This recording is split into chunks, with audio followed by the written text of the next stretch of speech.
चलिए, तो भी जो हमारा जो लेसन चल रहा है साम्यावस्था, उसको आगे बढ़ाते हैं।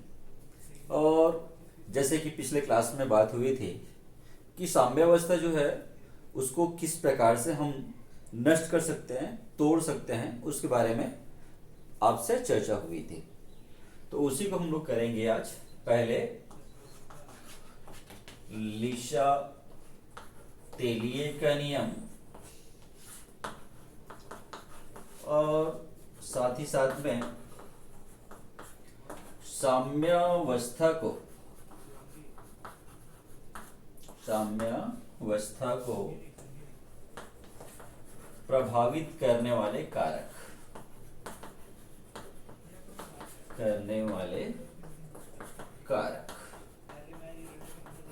इसमें चर्चा करते हैं। चलिए देखिए, तो जैसे कि पिछले क्लास में आपको बताया था, पहले मैं लीशा तेलिए के नियम आपको करवा देता हूं, बता देता हूं मैं पहले आप लोगों को। तो लीशा तेलिए के नियमानुसार रासायनिक साम्यावस्था में जब ताप, दाब या सांद्रता में परिवर्तन किया जाता है, जो भी कारक जो अभिक्रिया में भाग ले रहे हैं उसकी सांद्रता में उसमें सांद्रता को कम कर दें या है ना बढ़ा दें, या फिर ताप जो है उसको कम या ज्यादा कर दें, या फिर हम लोग दाब को बढ़ा दें या कम कर दें। तो कोई भी स्थिति में यदि हम लोग ताप, दाब या सांद्रता में परिवर्तन करते हैं तो रासायनिक साम्यावस्था क्या हो जाती है, बताया था, नष्ट हो जाता है। और नष्ट होने के बाद, नष्ट होएगी उसके बाद में, क्योंकि बताया था आपको कि साम्यावस्था गति को होता है, फिर से साम्यावस्था स्थापित करना चाहता है। इसके लिए क्या होता है, साम्य जो है किसी एक दिशा में अग्रसर हो जाती है, या तो अग्र दिशा में या फिर पश्चिम दिशा में, प्रतीक दिशा में।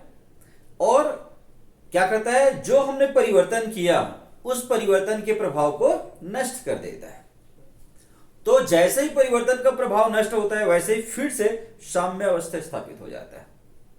यह था लीशा तेलिए का नियम। लीशा तेलिए के नियम अनुसार जब कभी भी रासायनिक साम्यावस्था में ताप, दाब या सांद्रता में परिवर्तन किया जाता है तो साम्य किसी एक दिशा में अग्रसर होकर के जो परिवर्तन के प्रभाव जो होता है उसको क्या कर देता है, नष्ट कर देता है। फलस्वरूप पुनः क्या हो जाती है, साम्यावस्था स्थापित हो जाता है। अगर मान के चलिए हमने ताप में वृद्धि किया और ताप में वृद्धि करने से कोई जो परिवर्तन आया, कुछ भी आया होगा, चाहे उत्पाद ज्यादा बना होगा, कम बना होगा, तो साम्य क्या होता है, किसी एक दिशा में विस्थापित होता है। और किसी एक दिशा में विस्थापित होकर के अगर मान के चलिए उत्पाद कम बन रहा था तो उसको ज्यादा बना देने लग जाता है, अगर ज्यादा बन रहा होता है तो उसको कम बनाने लग जाता है। यानी हम जो कुछ भी परिवर्तन करते हैं उस परिवर्तन के प्रभाव को क्या कर देता है, वो नष्ट कर देता है। ठीक है, तो इसी बात को अच्छे से समझने के लिए हम लोग यहाँ पे साम्यावस्था को प्रभावित करने वाले कारक को साथ साथ करते जाएंगे तो लीशा तेलिए के नियम को हमको बेहतर ढंग से समझ पाएंगे। तो उसके लिए मैं एक अभिक्रिया लेता हूं। मान के चलिए मेरे पास में एक रासायनिक अभिक्रिया है N2G plus 3H2G equal to 2NH3G, और यहां पे कुछ मात्रा में ऊर्जा निकल रही है। ठीक है, यहां पे ऊर्जा 22,400 कैलोरी होता है। वैसे चाहे तो हम ऊर्जा का मान भी ले सकते हैं। 22,400 कैलोरी ऊष्मा निकल रही है। तो इस अभिक्रिया में जो साम्यावस्था को प्रभावित करने वाले कारक अभी जो आपको बताया था, जैसे मैं सांद्रता ले लेता हूं। सांद्रता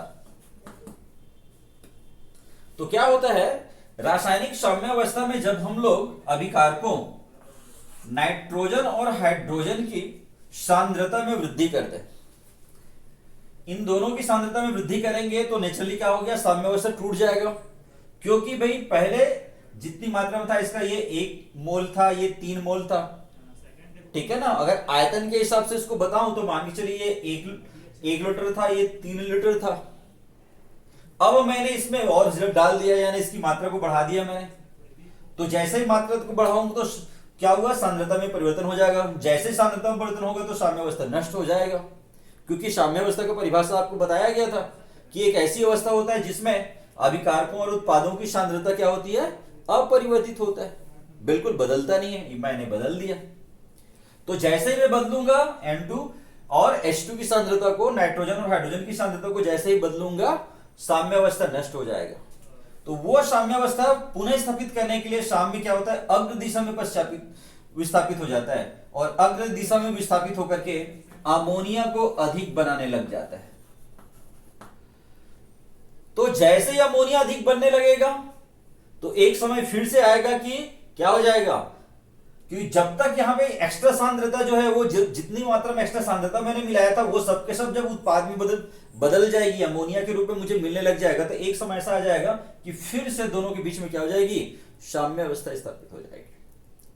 बात क्लियर हो गया। तो इस प्रकार से सांद्रता का प्रभाव बताया ना मैंने आप लोगों को। जब कभी भी अभिकारकों की सांद्रता में वृद्धि किया जाता है, जब कभी भी अभिकारकों की, ये सब पे लागू होगा, इसी के लिए नहीं है, सबके मैं बता रहा हूं, मैं जितने भी रासायनिक अभिक्रिया, सभी रासायनिक अभिक्रिया में लागू होगा उसको। पहले मैंने इसके एग्जांपल देके समझाया, अब मैं सांद्रता का प्रभाव क्या होता है वो सभी रासायनिक अभिक्रियाओं के लिए बता रहा हूं आपको, कि जब कभी भी रासायनिक साम्यावस्था में अभिकारकों की सांद्रता में वृद्धि किया जाता है तो साम्यावस्था अग्र दिशा में विस्थापित होकर के क्या करने लग जाता है, उत्पाद को अधिक बनाने लग जाता है। यह था सांद्रता का प्रभाव। दूसरा होता है ताप, ताप का प्रभाव। तो ताप के प्रभाव को देखने के लिए यह सबसे पहले देखा जाता है कि दिए गए रासायनिक अभिक्रिया जो है वो ऊष्माक्षेपी है कि ऊष्माशोषी है। जैसे साफ साफ दिख रहा है यहां पे प्लस ऊर्जा है, मतलब ये ऊष्माक्षेपी अभिक्रिया हुआ। अभिक्रिया ऊष्माक्षेपी और एक ऊष्माशोषी, ठीक है, दो प्रकार की अभिक्रिया रहेगा। तो अगर वो ऊष्माक्षेपी अभिक्रिया होगा तो क्या होगा, तो जो जितने भी ऊष्माक्षेपी अभिक्रिया होंगे उन सभी ऊष्माक्षेपी अभिक्रियाओं में जब कभी भी ताप में वृद्धि किया जाता है तो साम्य जो है अग्र दिशा में विस्थापित हो जाता है। साम्य जो है वो अग्र दिशा में विस्थापित होता है और अग्र दिशा में विस्थापित होकर के उत्पाद को कम बनाता है। ठीक है, अमोनिया जैसे यहां पे बनने की दर कम हो जाएगी अगर मैं इसमें ताप को बढ़ाऊंगा। ये जो रासायनिक अभिक्रिया जिस किसी ताप में हो रहा है उस ताप से अधिक ताप अगर मैं करूं तो अमोनिया बनने की जो दर होगी वो स्वतः क्या हो जाएगा, वो कम हो जाएगी, साम्यावस्था नष्ट हो जाएगी। क्लियर बात आप लोगों को। इसका उल्टा अगर ये ऊष्माशोषी अभिक्रिया हो तो ऊष्माशोषी अभिक्रियाओं में जब कभी भी हम लोग ताप में वृद्धि करते हैं तो साम्य जो है वो अग्र के जगह में क्या हो जाएगा, वो प्रतीप दिशा में विस्थापित हो जाएगा। और जो प्रतीप दिशा के उत्पाद हैं, प्रतीप अभिक्रिया बोलने से ये अभिक्रिया हुआ, प्रतीप अभिक्रिया में ये उत्पाद ये है, नाइट्रोजन हाइड्रोजन उत्पाद का काम कर रहा है, ये अभिकारक का काम कर रहा है, यानी ये प्रतीप दिशा में विस्थापित होगा और उस दिशा के उत्पाद को, अर्थात यहां पे नाइट्रोजन और हाइड्रोजन के, ठीक है ना, उसको क्या करेगा, कम बनाने लगेगा। तो इनकी मात्रा कम बनने लगेगी, मतलब फलस्वरूप क्या हो जाएगा, अमोनिया की मात्रा अधिक बनने लग जाएगा।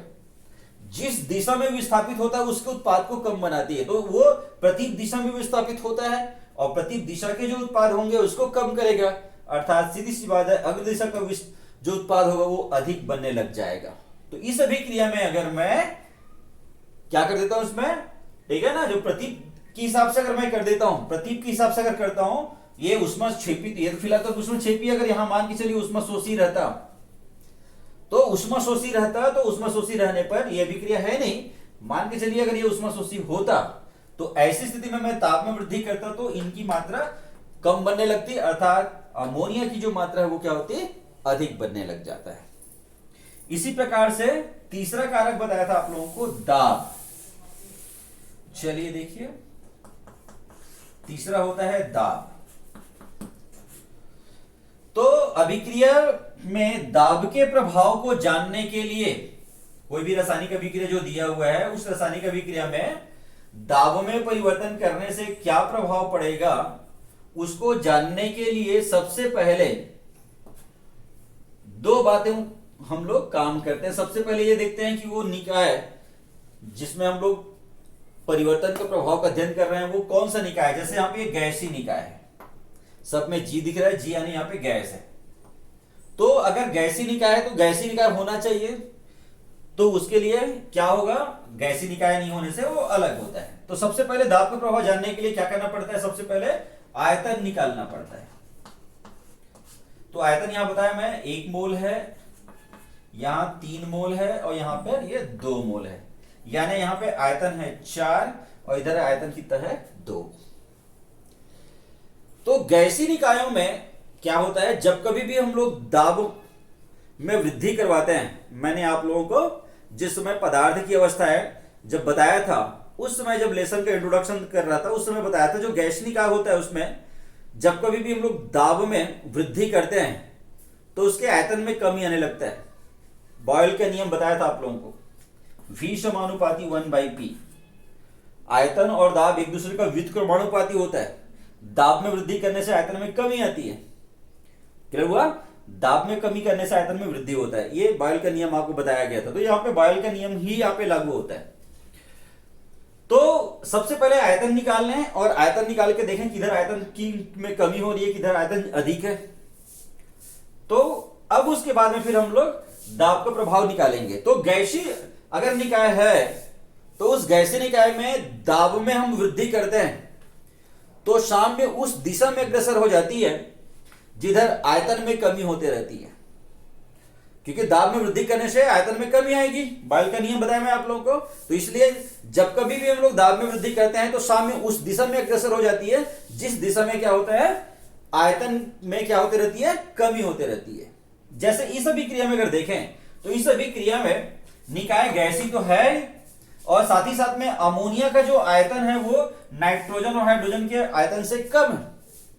इसलिए इस अभिक्रिया में अगर मैं दाब में वृद्धि करता हूं तो दाब में वृद्धि करने पर साम्य जो है वो अग्र दिशा में विस्थापित होकर के क्या करने लग जाएगा, अमोनिया को अधिक बनाने लग जाएगा, क्योंकि अमोनिया के आयतन में कमी हो रही है। इसलिए यहां पे जब भी दाब बढ़ाऊंगा तो दाब में वृद्धि करने से साम्य क्या होगा, अग्र दिशा में विस्थापित होगा और अग्र दिशा में विस्थापित होकर के वो अमोनिया को क्या करने लग जाएगा, अधिक बनाने लग जाएगा।